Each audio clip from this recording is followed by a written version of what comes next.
পাটুলির বহরাঘাটে ভাগীরথীর জলে পা ধুতে নেমে নিখোঁজ কিশোরের মৃতদেহ উদ্ধার হল পূর্বস্থলীর কমলনগর ঘাটে।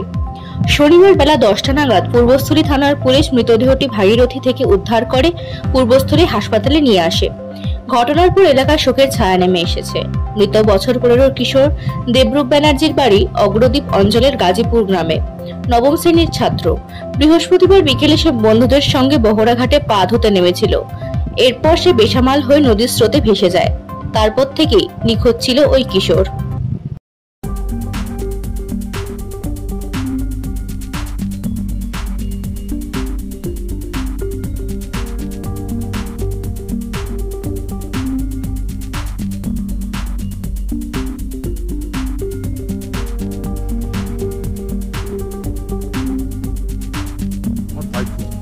কি হয়েছিল, মানে গতকাল কোথায় এসেছিল? গতকাল যেটুকু আমি খবর পেলাম, এখানে ওই 4 বন্ধু মিলে এখানে বেড়াতে আসছিল। সব শুনছে নাকি প্রায় আছে, তো এইখানে বসে থাকে, একটু জল নিয়ে খেলা টেলা করে, দিয়ে ফিরে চলে যায়।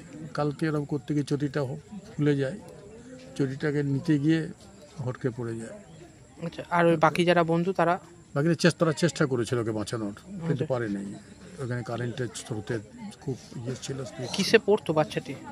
ইংলিশ মিডিয়াম, জানকীনাথ কাঠিয়া বাবা স্কুল ইংলিশ মিডিয়ামের ক্লাস 9-এর ছাত্র। আচ্ছা।